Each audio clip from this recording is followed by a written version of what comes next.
Savita Jaiswal channel में आप सभी का स्वागत है। तो आज हम लोग पढ़ेंगे अलंकार के बारे में।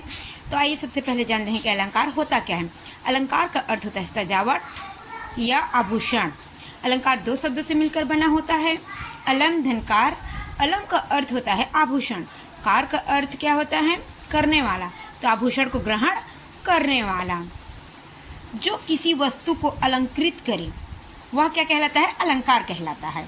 जिस प्रकार आभूषण स्वर्ण से बनते हैं, आभूषण किससे बनते हैं, स्वर्ण, सोना से बनता है, उसी प्रकार अलंकार भी सुवर्ण, सुंदर वर्ण से बनते हैं, सुंदर वर्ण से बनते हैं।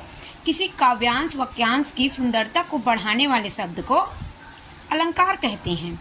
किसी भी काव्यांश, कविता या कहानी, कविता, उसकी सुंदरता को बढ़ाने के लिए बढ़ाने वाले शब्द को अलंकार कहते हैं। जैसे शब्दों के माध्यम से किसी की सुंदरता को चांद की उपाधि देना, यह बिना अलंकार के संभव नहीं है। तो आइए सबसे पहले हम लोग अलंकार की परिभाषा देखते हैं। काव्य की शोभा बढ़ाने वाले शब्दों को अलंकार कहा जाता है। एक और परिभाषा है, जो यंत्र काव्य की सुंदरता बढ़ाते हैं उन्हें अलंकार कहते हैं। जिस प्रकार से नारी अपनी सुंदरता बढ़ाने के लिए विभिन्न आभूषणों को धारण करती है, उसी तरह काव्य की सुंदरता बढ़ाने के लिए अलंकार का इस्तेमाल या प्रयोग किया जाता है। तो ये हुए हम लोग के अलंकार के अर्थ, परिभाषा। तो चलिए, अलंकार के 3 प्रकार होते हैं। चलिए देखते हैं अलंकार के 3 प्रकार होते हैं। पहला है शब्द अलंकार, दूसरा है अर्थ अलंकार, तीसरा है उभय अलंकार। तो सबसे पहले जान लेते हैं कि शब्द अलंकार होता क्या है। शब्द अलंकार शब्दों की ध्वनि या संरचना, इसमें शब्दों की ध्वनि या संरचना होती है। जब कुछ विशेष शब्दों के कारण काव्य में चमत्कार उत्पन्न होता है, उसे शब्द अलंकार कहते हैं। कुछ विशेष शब्द के कारण काव्य में क्या होता है, चमत्कार उत्पन्न होता है, उसे शब्द अलंकार कहा जाता है। उसके बाद नेक्स्ट है अर्थ अलंकार। अर्थ अलंकार क्या होता है, काव्य या अर्थ का भाव होना, काव्य या अर्थ का भाव होना। इसमें अर्थ का चमत्कार होता है, इसमें अर्थ का चमत्कार होता है। अर्थ अलंकार जो काव्य में अर्थगत चमत्कार हो, उसे अर्थ अलंकार कहते हैं। उसके बाद उपभय अलंकार क्या होता है, शब्द और अर्थ दोनों के मिलने से उपभय अलंकार होता है। दोनों के मिलने से क्या होता है, उपभय अलंकार होता है। जिसमें शब्दों का दोहरा अर्थ अथवा दोहरा प्रयोग हो, उसे उपभय अलंकार कहते हैं। जैसे उदाहरण के तौर पे समझ लीजिए, अंधा क्या चाहे 2 आँख, अंधा क्या चाहे 2 आँख, ये उपभय अलंकार का उदाहरण है। तो यहाँ पर अंधा शब्द का अर्थ जिसकी आंखें नहीं हैं, अंधा शब्द का अर्थ जिसकी आंखें नहीं हैं, और 2 आंखें का अर्थ है समझ। 2 आंखें का अर्थ क्या है, समझ। अर्थात अंधा क्या चाहे 2 आंख। तो पहले अंधे का अर्थ हुआ जिसकी आंखें नहीं हैं, और 2 आंखें का अर्थ है समझ। तो चलिए सबसे पहले देखते हैं शब्द अलंकार के बारे में। शब्द अलंकार होता क्या है, इसके बारे में जान लेते हैं। उसके प्रकार, भेद, उसके बारे में पढ़ते हैं। सबसे पहले देखते हैं शब्द अलंकार। शब्द अलंकार क्या होता है, जिस अलंकार में शब्दों के प्रयोग के कारण कोई चमत्कार उपस्थित हो जाता है, और उन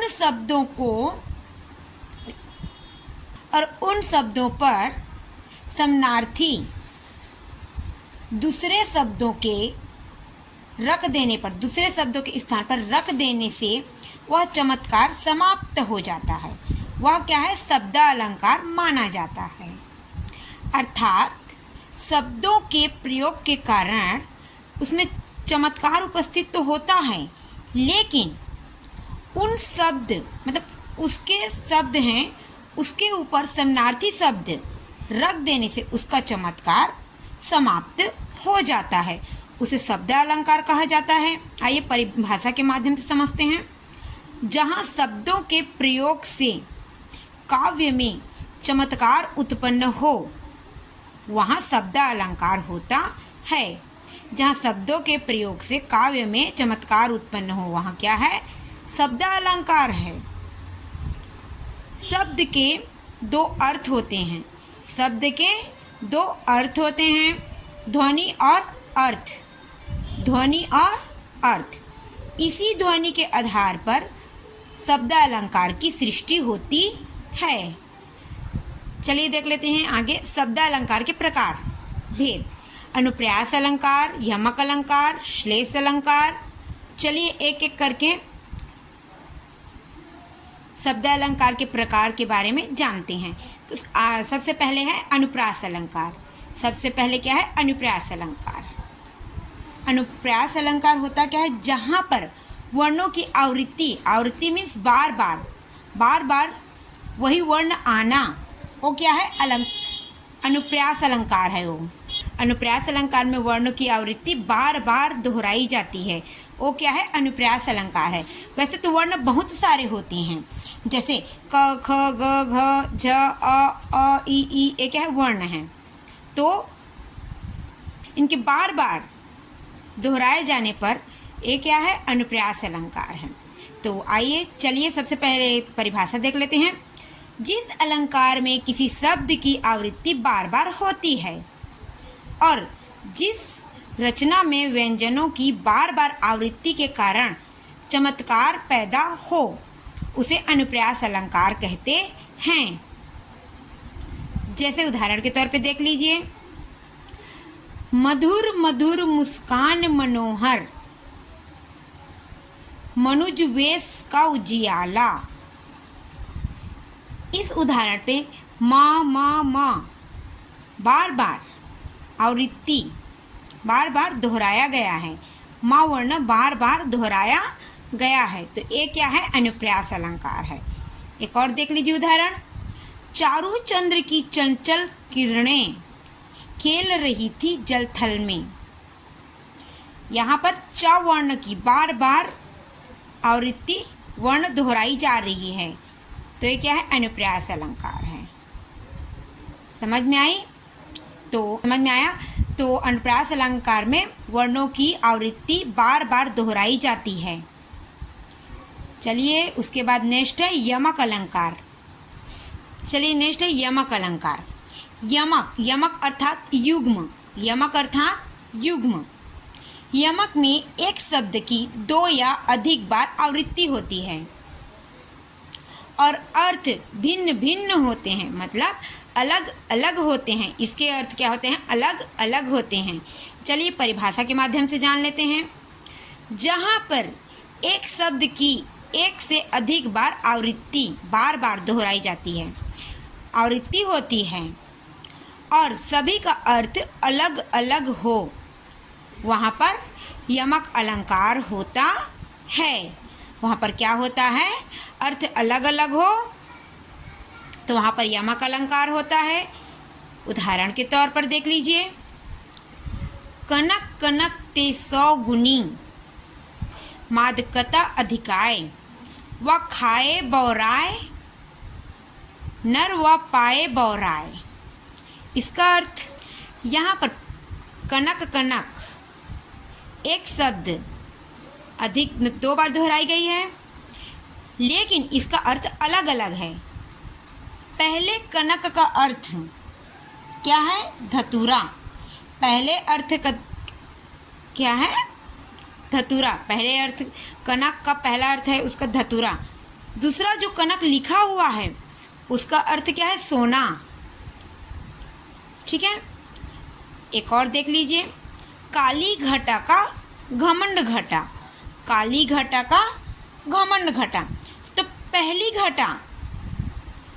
घटा शब्द का प्रयोग बादलों के काले रंग की ओर संकेत कर रहा है। जो पहली घटा है वो बादलों के रंगों की ओर संकेत कर रहा है। दूसरी घटा शब्द बादलों के कम होने का वर्णन कर रहा है। ठीक है, तो ये है हम लोग की यमक अलंकार। उसके बाद नेक्स्ट है श्लेष अलंकार। नेक्स्ट है श्लेष अलंकार। श्लेष अलंकार होता क्या है? जिसमें जिस वाक्य में दोहरापन या अद्वितीयता दिखाई जाती है, जिसमें दो प्रकार के अर्थ होते हैं, जिसमें दो प्रकार के अर्थ होते हैं जो वाक्य को मज़ेदार और प्रतिरूपी बनाते हैं। यह अलंकार भाषा में खास पहचान बनाता है और पाठक का ध्यान आकर्षित करता है। वो क्या है? श्लेष अलंकार है। श्लेष अलंकार में वाक्य में दोहरापन, दो अर्थ निकलते हैं। क्या होता है? दो अर्थ निकलते हैं। परिभाषा के माध्यम से जान लेते हैं। जब किसी शब्द का प्रयोग एक बार ही किया जाता है, जब किसी शब्द का प्रयोग एक ही बार किया जाए पर उसके एक से अधिक अर्थ निकलते हैं, एक ही शब्द के अर्थ अधिक बार मतलब अधिक अर्थ निकलते हैं, तब श्लेष अलंकार होता है। वहाँ पर क्या होता है? श्लेष अलंकार होता है।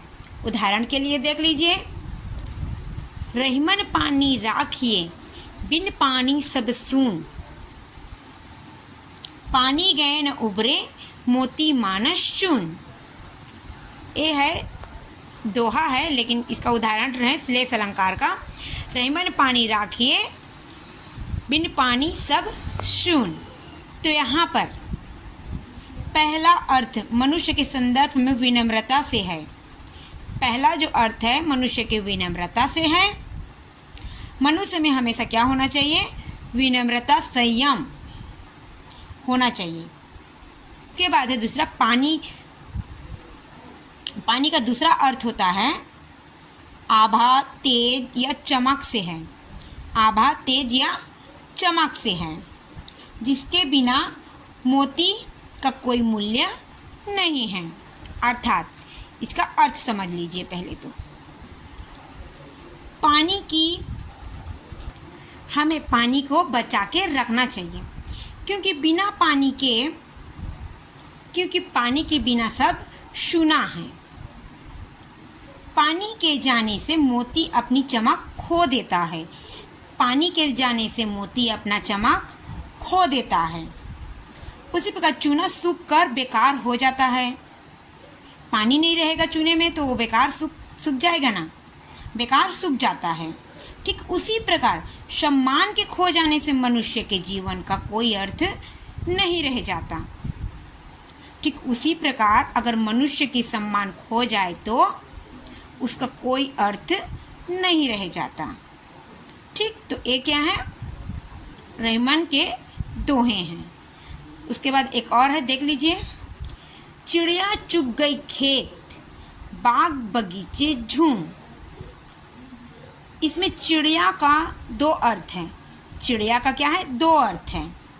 एक तो है एक प्रकार की पक्षी, और दूसरा है भूमि या खेत का एक भाग। एक कहावत है। एक कहावत और है, अब की बार मोदी सरकार। अब की बार मोदी सरकार। इसमें अब की बार विकास का संकल्प है।